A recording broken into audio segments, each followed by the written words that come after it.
Paradoxical Sajid পম্ব ৪ শূন্যস্থান থেকে স্রষ্টার দূরত্ব। খুব সকালবেলা সাজিদের কাছে একটি মেইল এসেছে। মেইলটি পাঠিয়েছে তার নাস্তিক বন্ধু বিপ্লব ধর। বিপ্লবদাকে আমিও চিনি। সদাহাস্য এই লোকটার সাথে মাঝে মাঝেই টিএসসিতে দেখা হতো। দেখা হলেই উনি একটি হাসি দিয়ে জিজ্ঞেস করতেন, তুই কি এখনো রাতের বেলা ভূত দেখিস? বিপ্লবদা মনে হয় হাসিটি প্রস্তুত করেই রাখত। দেখা হওয়া মাত্রই ডেলিভারি দিত। বিপ্লবদাকে চিনতাম সাজিদের মাধ্যমে। সাজিদ আর বিপ্লবদা একই ডিপার্টমেন্টের। বিপ্লবদা সাজিদের চেয়ে ২ ব্যাচ সিনিয়র। বিশ্ববিদ্যালয় জীবনের প্রথম দিকে সাজিদ যে নাস্তিক হয়ে গিয়েছিল তার পিছনের কারিগর বিপ্লবদা। বিপ্লবদা তাকে বিভিন্ন নাস্তিক অ্যাগনস্টিকদের বই পড়িয়ে নাস্তিক বানিয়ে ফেলেছিল। সময়ের ব্যবধানে সাজিদ এখন আর নাস্তিক নেই। ইতোমধ্যে বিশ্বাসের দেয়ালে প্রথম চুমুটি দিয়ে ফেলেছে। আমি ক্লাস শেষে রুমে ঢুকে দেখলাম সাজিদ বরাবরের মতোই কম্পিউটারের সামনে বসে আছে, কি যেন লিখছে। আমাকে দেখামাত্রই বলল, তোর দাওয়াত আছে। কোথায়? আমি জিজ্ঞেস করলাম। সাজিদ বলল, বিপ্লবদা দেখা করতে বলেছেন। আমার সাথে ওনার কোনো লেনদেন নেই। আমাকে এভাবে দেখা করতে বলার হেতু কি বুঝলাম না। সাজিদ বলল, ঘাবড়ে গেলি নাকি? তোকে একা না, সাথে আমাকেও। এই বলে সাজিদ বিপ্লবদার মেলটি ওপেন করে দেখালো। মেলটি হুবহু এরকম। সাজিদ, আমি তোমাকে একজন প্রগতিশীল উদার মনসম্পন্ন মুক্তমনা ভাবতাম। পড়াশোনা করে তুমি কথিত ধর্মীয় গোড়ামি আর অন্ধবিশ্বাস থেকে বেরিয়ে এসেছিলে, কিন্তু তুমি যে আবার সেই অন্ধবিশ্বাসের জগতে ফিরে যাবে সেটা কল্পনাও করিনি আমি। আজ বিকেলে বাসায় এসো, তোমার সাথে আলাপ আছে। আমরা খাওয়া দাওয়া করে জোহরের নামাজ পড়ে বিপ্লবদার সাথে দেখা করার জন্য বের হলাম। বিপ্লবদা আগে থাকতেন বনানী, এখন থাকেন কাটাবনে। জ্যাম কাটিয়ে আমরা যখন বিপ্লবদার বাসায় পৌঁছলাম তখন আসরের ওয়াক্ত হয়ে গেছে। বিপ্লবদার সাথে হ্যান্ডশেক করে আমরা বসলাম না। সাজিদ বলল, দাদা, আলাপ একটু পরে হবে, আগে আসরের নামাজটা পড়ে আসি। বিপ্লবদা না করলেন না। আমরা বেরিয়ে গেলাম। পার্শ্ববর্তী মসজিদে আসরের নামাজ পড়ে ব্যাক করলাম। বিপ্লবদা ইতোমধ্যেই কফি তৈরি করে রেখেছেন। খুবই উন্নত মানের কফি। কফির গন্ধটা পুরো ঘরময় ছড়িয়ে পড়ল মুহূর্তেই। সাজিদ কফি হাতে নিতে নিতে আমাকে উদ্দেশ্য করে বলল, জানিস, বিপ্লবদার এই কফি বিশ্ববিখ্যাত, ভূমধ্যসাগরীয় অঞ্চলের কফি। বিপ্লবদা ক্যানাডা থেকে অর্ডার করিয়ে আনেন। কফির কাপে চুমুক দিয়ে মনে হলো আসলেই সত্যি। এত ভালো কফি হতে পারে ভাবাই যায় না। সাজিদ এবার বিপ্লবদার দিকে তাকিয়ে বলল, আলাপ শুরু হোক। বিপ্লবদার মুখে সদাহাস্য ভাবটা আজকে নেই। ওনার পরম শিষ্যের এরকম অধঃপতনে সম্ভবত মন কিছুটা বিষণ্ণ। বললেন, তোমার সিদ্ধান্তের প্রতি আমার যথেষ্ট শ্রদ্ধা আছে, তবে তোমাকে একটি বিষয় বলার জন্যই আসতে বলেছি। হয়তো তুমি ব্যাপারটি জেনে থাকবে, তবুও। সাজিদ কফির কাপে চুমুক দিয়ে বলল, জানা বিষয়টাও আপনার মুখ থেকে শুনলে মনে হয় নতুন জানছি। আমি আপনাকে কতটা পছন্দ করি তা তো আপনি জানেনই। বিপ্লবদা কোনো ভূমিকায় গেলেন না, সরাসরি বললেন, ওই যে তোমার সৃষ্টিকর্তা, ওনার ব্যাপারে বলতে চাই। তুমি বিজ্ঞানের ছাত্র, তুমি হয়তো এ ব্যাপারে জানো। সম্প্রতি বিজ্ঞান প্রমাণ করেছে এই মহাবিশ্ব সৃষ্টিতে সৃষ্টিকর্তার কোনো ভূমিকা নেই। মহাবিশ্ব সৃষ্টি হয়েছে শূন্য থেকেই। আগে তোমরা মানে বিশ্বাসীরা বলতে, একটা সামান্য উঁচু যখন কোনো কারিগর ছাড়া এমনি এমনি তৈরি হতে পারে না, তাহলে এই গোটা মহাবিশ্ব কিভাবে তৈরি হবে আপনা আপনি? এই কথাগুলো বিপ্লবদা এক নাগারে বলে গেলেন। মনে হয়েছে তিনি কোনো নিঃশ্বাসই নেননি এতক্ষণ। সাজিদ বলল, অদ্ভুত তো, তাহলে তো আমাকে আবার নাস্তিক হয়ে যেতে হবে দেখছি। হা হা হা হা হা। সাজিদ চমৎকের একটা হাসি দিল।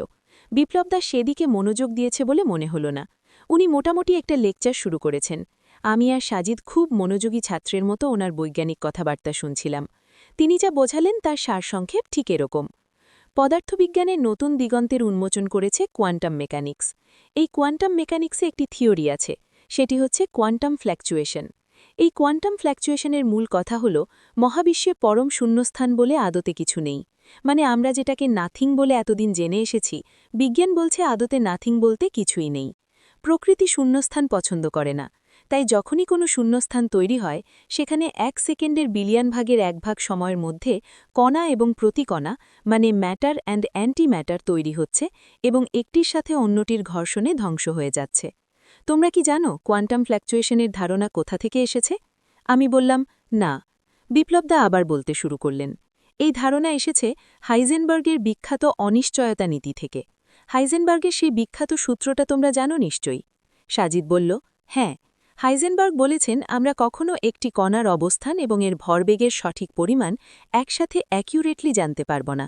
যদি অবস্থান সঠিকভাবে জানতে পারি তাহলে এর ভরবেগের মধ্যে গলদ থাকবে, আবার যদি ভরবেগ সঠিকভাবে জানতে পারি তাহলে এর অবস্থানের মধ্যে গলদ থাকবে। দুটো একই সাথে সঠিকভাবে জানা কখনোই সম্ভব না। এটা যে সম্ভব না, এটা বিজ্ঞানের অসারতা নয়, আসলে এটা হলো কণার ধর্ম বা বৈশিষ্ট্য। বিপ্লবদা বললেন, এক্স্যাক্টলি, একদম তাই। হাইজেনবার্গের এই নীতিকে শক্তি আর সময়ের ক্ষেত্রেও ব্যবহার করা যায়। হাইজেনবার্গের এই নীতি যদি সত্যি হয় তাহলে মহাবিশ্বে শূন্যস্থান বলে কিছু থাকতে পারে না।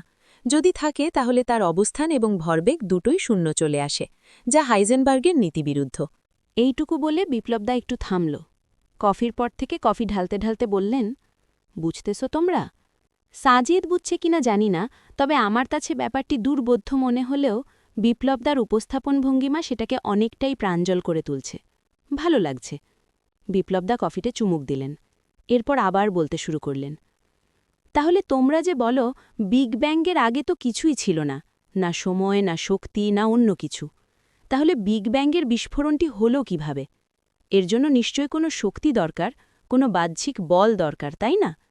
এটা বলে তোমরা স্রষ্টার ধারণাকে জায়েজ করতে। তোমরা বলতে এই বাহ্যিক বলটা এসেছে স্রষ্টার কাছ থেকে। কিন্তু দেখো, বিজ্ঞান বলছে এখানে স্রষ্টার কোনো হাত নেই। বিগ ব্যাং হবার জন্য যে শক্তি দরকার ছিল সেটা এসেছে এই কোয়ান্টাম ফ্লাকচুয়েশন থেকে। সুতরাং মহাবিশ্ব তৈরিতে স্রষ্টার অস্তিত্বকে বিজ্ঞান সরাসরি না বলে দিয়েছে। আর তোমরা এখনও স্রষ্টা স্রষ্টা করে কোথায় যে পড়ে আছো তা আমি বুঝতে পারি না। এতটুকু বলে বিপ্লবদার চোখমুখ ঝলমলিয়ে উঠল। মনে হচ্ছে উনি যে উদ্দেশ্যে আমাদের ডেকেছেন তা সফল হয়ে গেছে। আমরা হয়তো ওনার বিজ্ঞানের ওপর এই জ্ঞানগর্ভ লেকচার শুনে এক্ষুনি নাস্তিকতার উপর ঈমান নিয়ে আসব। যা হোক, ইতোমধ্যে সাজিদ 2 কাপ কফি গিলে ফেলেছে।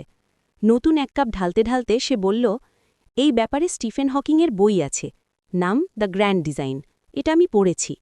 সাজিদের কথা শুনে বিপ্লবদাকে খুব খুশি মনে হল।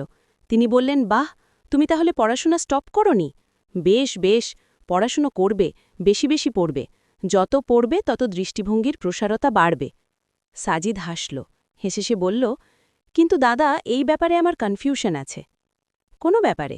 বিপ্লবদার প্রশ্ন। স্টিফেন হকিং আর লিওনার্ড স্লোদিনার বই দ্য গ্র্যান্ড ডিজাইনের ব্যাপারে। বিপ্লবদা একটু থতমত খেল মনে হল। সম্ভবত মনে মনে বলছেন, এই ছেলে দেখছি খোদার উপর খোদাগিরি করছে। তিনি বললেন, ক্লিয়ার করো। সাজিদ বলল, আমি 2 দিক থেকেই এটার ব্যাখ্যা করব, বিজ্ঞান ও ধর্ম, যদি অনুমতি দেন। অবশ্যই, বিপ্লবদা বললেন। আমি মুগ্ধ শ্রোতা। গুরু আর প্রাক্তন শিষ্যের তর্ক জমে উঠেছে। সাজিদ বলল, প্রথম কথা হচ্ছে, স্টিফেন হকিংয়ের এই থিওরিটা এখনও থিওরি, সেটা ফ্যাক্ট নয়। এই ব্যাপারে প্রথম কথা বলেন বিজ্ঞানী লরেন্স ক্রাউস। তিনি এটা নিয়ে একটি বিশাল সাইজের বই লিখেছিলেন। বইটার নাম ছিল আ ইউনিভার্স ফ্রম নাথিং। অনেক পরে এখন স্টিফেন হকিংস এটা নিয়ে ওনার দ্য গ্র্যান্ড ডিজাইনে কথা বলেছেন। ওনার এই বইটা প্রকাশ হবার পর সিএনএনের এক সাংবাদিক হকিংকে জিজ্ঞেস করেছিলেন, আপনি কি ঈশ্বরে বিশ্বাস করেন? হকিং বলেছিলেন, ঈশ্বর থাকলেও থাকতে পারে, তবে মহাবিশ্ব তৈরিতে তার প্রয়োজন নেই। বিপ্লবদা বলল, সেটাই, উনি বোঝালেন যে ঈশ্বর মূলত ধার্মিকদের একটি অকার্যকর বিশ্বাস।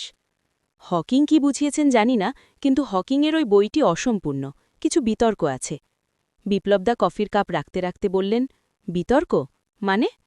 দাঁড়ান বলছি। বিতর্ক মানে উনি কিছু বিষয় বইতে পরিষ্কার করেননি। যেহেতু এটা বিজ্ঞান মহলে প্রমাণিত সত্য নয়, তাই এটা অনেক বিতর্কিত হয়েছে। ওনার বইতে যে বিতর্কগুলো আছে সেগুলো ধারাবাহিকভাবে বলছি। বিতর্ক নাম্বার 1। হকিং বলেছেন শূন্যস্থান থেকে কোয়ান্টাম ফ্ল্যাকচুয়েশনের মাধ্যমে বস্তুকণা তৈরি হয়েছে এবং সেটা মহাকর্ষ বলের মাধ্যমে নিউট্রালাইজ হয়েছে। এখানে প্রশ্ন হল, শূন্য বলতে হকিং কি একদম নাথিং, মানে কোনো কিছুই নেই বুঝিয়েছেন, নাকি কোয়ান্টাম ভ্যাকিউম, মানে বস্তুর অনুপস্থিতি বুঝিয়েছেন, সেটা পরিষ্কার করেননি। হকিং বলেছেন শূন্যস্থানে বস্তুকণার মাঝে কোয়ান্টাম ফ্লাকচুয়েশন হতে হলে সেখানে মহাকর্ষ বল প্রয়োজন। কিন্তু ওই শূন্যস্থানে যখন সময় আর স্থান তৈরি হয়নি, তখন ঠিক কোথা থেকে আর কিভাবে মহাকর্ষ বল এলো তার কোনো ব্যাখ্যা হকিং দেননি। বিতর্ক নাম্বার 2। হকিং তার বইতে বলেছেন মহাবিশ্ব তৈরি হয়েছে একদম শূন্য থেকে, কোয়ান্টাম ফ্লাকচুয়েশনের মাধ্যমে। তখন সময়ের আচরণ আজকের সময়ের এত ছিল না। তখন সময়ের আচরণ ছিল স্থানের মতো, কারণ এই ফ্লাকচুয়েশন হবার জন্য প্রাথমিকভাবে সময়ের দরকার ছিল, না স্থানের দরকার ছিল। কিন্তু হকিং তার বইতে এই কথা বলেননি যে সময় টাইম মহাবিশ্বের একদম শুরুতে স্থানের মতো আচরণ করেছে সেই সময় পরে ঠিক কবে আর কখন থেকে আবার টাইমের মতো আচরণ শুরু করল এবং কেন। আমি বিপ্লবদার মুখের দিকে তাকালাম। তার চেহারার উৎফুল্ল ভাবটা চলে গেছে। সাজিদ বলে যাচ্ছে, বিতর্ক নাম্বার ৩, পদার্থবিদ্যার যে সূত্র মেনে কোয়ান্টাম ফ্লাকচুয়েশন হয়ে মহাবিশ্ব তৈরি হল, তখন শূন্যাবস্থায় পদার্থবিদ্যার এই সূত্রগুলো বলবৎ থাকে কি করে, এটার ব্যাখ্যা হকিং দেননি। বিতর্ক নাম্বার ৪, আপনি বলেছেন প্রকৃতি শূন্যস্থান পছন্দ করে না, তাই শূন্যস্থান পূরণ করতে আপনা-আপনি কোয়ান্টাম ফ্লাকচুয়েশন হয়ে মহাবিশ্ব তৈরি হয়েছে। আমার প্রশ্ন হল, যেখানে আপনি শূন্যস্থান নিয়ে কথা বলছেন, যখন সময় ছিল না, স্থান ছিল না, তখন আপনি প্রকৃতি কোথায় পেলেন? সাজিদ হকিংয়ের বইয়ের ৫ নাম্বার বিতর্কের কথা বলতে যাচ্ছিল। তাকে থামিয়ে যে বিপ্লবদা বললেন, ওকে ওকে বুঝলাম, আমি বলছি না যে এই জিনিসটা একেবারে সত্যি, এটা নিয়ে তর্ক বিতর্ক হবে, আলোচনা সমালোচনা হবে, আরও পরীক্ষা নিরীক্ষা হবে, তারপর ডিসাইড হবে যে এটা ঠিক না ভুল। সাজিদের কাছে বিপ্লবদার এরকম মৌন পরাজয় আমাকে খুব তৃপ্তি দিল। মনে মনে বললাম, yes Sajid, you can. Sajid বলল, হ্যাঁ, সে পরীক্ষা চলতে থাকুক, যদি কোনোদিন এই থিওরি সত্যিও হয়ে যায় তাহলেও আমাকে ডাক দিয়েন না দাদা, কারণ আমি কোরআন দিয়েই এটা প্রমাণ করে দিতে পারব। সাজিদের এই কথা শুনে আমার হেঁচকি উঠে গেল। কি বলে, এতক্ষণ যেটাকে গলতপূর্ণ বলেছে সেটাকে আবার কোরআন দিয়ে প্রমাণ করবে? কি হারে সব! বিপ্লবদা বুঝল না। তিনি জিজ্ঞেস করলেন, কি রকম? সাজিদ হাসল, বলল, শূন্য থেকেই মহাবিশ্ব সৃষ্টির কথা আল কোরআনে বলা আছে দাদা। আমি আরও অবাক হতে থাকলাম। কি বলে এই ছেলে? সে বলল, আমি বলছি না যে কোরআন কোয়ান্টাম ফ্লাকচুয়েশনের কথাই বলেছে। কোরআন যার কাছ থেকে এসেছে তিনি তার সৃষ্টিজগতের সৃষ্টির ব্যাখ্যা দিয়েছেন। এখন সেটা বিগ ব্যাং এলেও পাল্টাবে না, কোয়ান্টাম ফ্লাকচুয়েশন থিওরি এলেও পাল্টাবে না, একই থাকবে। বিপ্লবদা বলল, কোরআনে কি আছে বললে জানো? সাজিদ বলল, সূরা বাকারার ১১৭ নম্বর আয়াতে বলা হয়েছে, যিনি মহাকাশ ও পৃথিবীকে অনস্তিত্ব হইতে অস্তিত্বে আনেন। এখানে মূল শব্দ বাদিউ বা অরিজিনেটর, সেখান থেকেই অস্তিত্ব অনস্তিত্বের ধারণা, এবং যখন তিনি কিছু করবার জন্য সিদ্ধান্ত গ্রহণ করেন তখন শুধু বলেন হও আর তা হয়ে যায়। Creator of the heavens and the earth from nothingness, he has only to say when he wills a thing be and it is. দেখুন, আমি আবারও বলছি, আমি এটা বলছি না যে আল্লাহ তাআলা এখানে কোয়ান্টাম ফ্লাকচুয়েশনের কথাই বলেছেন। তিনি তার সৃষ্টির কথা বলেছেন।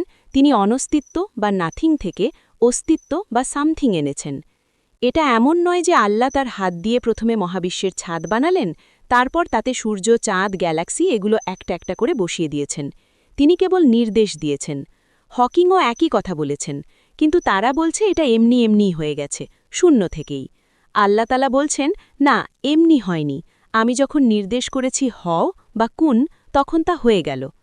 হকিং ব্যাখ্যা দিতে পারছে না এই কোয়ান্টাম ফ্লাকচুয়েশনের জন্য মহাকর্ষ বল কোথা থেকে এলো, সময় কেন কিভাবে স্থান হল, পরে আবার সেটা সময় হল। কিন্তু আমাদের স্রষ্টা ব্যাখ্যা দিয়েছেন। তিনি বলেছেন হতে, আর তা হয়ে গেল। ধরুন একজন ম্যাজিশিয়ান ম্যাজিক দেখাচ্ছে। ম্যাজিশিয়ান বসে আছে স্টেজের এক কোনায়, কিন্তু সে তার চোখের ইশারায় ম্যাজিক দেখাচ্ছে। দর্শক দেখছে খালি টেবিলের ওপরে হঠাৎ একটা কবুতর তৈরি হয়ে গেল এবং সেটা উড়েও গেল। দর্শক কি বলবে এটা কোয়ান্টাম ফ্লাকচুয়েশনের মাধ্যমে হয়ে গেছে? না, বলবে না। এর পেছনে ম্যাজিশিয়ানের কারসাজি আছে। সে স্টেজের এক কোণা থেকে চোখ দিয়ে ইশারা করেছে বলেই এটা হয়েছে। সৃষ্টির এই সূচনার ব্যাপারটাও এমন। তিনি শুধু বলেছেন হও, আর মহাবিশ্ব আপনা আপনিই হয়ে গেল। আপনাদের সেই শূন্যস্থান থেকে স্রষ্টার দূরত্ব কেবলই পর্যন্তই। মাগরিবের আজান পড়তে শুরু করেছে। বিপ্লবদাকে অনেকটাই হতাশ হতে দেখলাম। আমরা বললাম, আজ তাহলে উঠি? উনি একটা নিঃশ্বাস ছেড়ে বললেন, এসো। আমরা বেরিয়ে পড়লাম। আমি অবাক হয়ে সাজিদের দিকে তাকিয়ে আছি। কে বলবে এই ছেলেটা গত ৬ মাস আগেও নাস্তিক ছিল, নিজের গুরুকেই কিরকম কুপকাত করে দিয়ে এলো। কোরআনের সূরা বাকারার ১১৭ নম্বর আয়াতটি কত শতবার পড়েছি, কিন্তু এভাবে কোনোদিন ভাবিনি। আজকে এটা সাজিদ যখন বিপ্লবদাকে বুঝিয়েছিল, মনে হচ্ছিল আজকেই নতুন শুনছি এই আয়াতের কথা। গর্ব হতে লাগল আমার।